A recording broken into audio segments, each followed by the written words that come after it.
Padiri Pedro Opeka, Bobo Rugurika, Buli Lanaz na Zeina Abirashid nibo bantu bane batoranijwe kugira ngo bahabwe agashimwe Doctorat Honoris Causa na kaminuza ya Namur yo mu Bubirigi. Icivugo c'uyo mugoroba baza kuronkeramwo ako gashimwe ni icubahiro kuri abo bahisemwo gutanga ubutumwa ngirakamaro. Abo bantu ko ari bane ni ivyitegererezo mu bijanye n'ubutungane mu bantu. Kubw'iyo kaminuza yabahisemwo nk'intumwa babicishije mu vyo basanzwe bakora, haba ubugenegene, akazi ka misi yose n'icumwe wese yihebeye mu buzima bwiwe, ndetse n'uburyo batanga ubutumwa bugashikira n'abo bose babujijwe uburyo bwo gushikirwa nabwo. Bagwanira ubutungane mw'isi mu gushira habona ukuri ku bantu bakumiriwe, bibagiwe, ndetse banibagiwe burundu. Icatumye abo bantu bane batorwa kubw'iyo kaminuza nuko batavuga gusa, ahubwo bariyemeza ivyo bakora batanitayeho umunezero no kubaho neza kwabo, ahubwo bakagira naho bemera ko ubuzima bwabo buja mu kaga kugira abandi babeho. Gushimira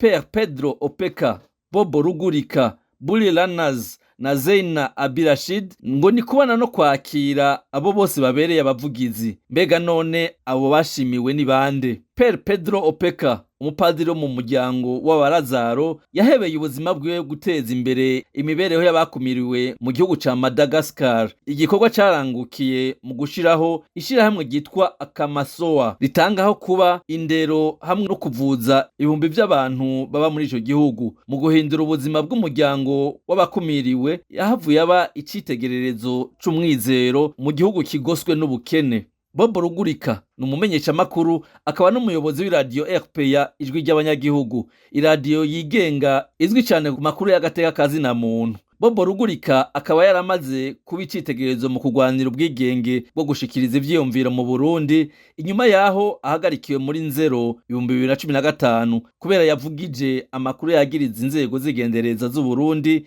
kuba ziri mu bobazwa iyicwa ry'ababikira batatu b'Abataliyano. Inyuma yo gufungirwa mu ibohero rya Muramvya, yagirizwa kuba yarifadikanije n'abakoze ubwo bwicanyi, ndetse akamena ibanga ry'urubanza rukiri mu matohoza, yarekuwe mu kwa kabiri mu mwaka wa 2015, arekugwa atanze ingwati, hanyuma arahunga igihugu kubera gutotezwa n'ubutegetsi. Uyu munsi Bobo Rugurika ni ijwi rikomeye kandi ryubashwe mu kugwanira ubwigenge bwo kumenyesha amakuru, ndetse hamwe no kugwanira agateka kazina muntu mu Burundi. Buli Lanaz afise imyaka 59, benshi bamwita Buli. Ni icitegererezo muri sinema mbirigi igenda igashika no mu bindi bihugu vy'isi. Aho yaciye n'ivyo yakoze, yagiye ararangwa n'ubuntu hamwe no kwitaho ibibazo vyo mu kibano nk'ibidukikije, uburimyi, amagara y'abantu no kubana atawanja wangura.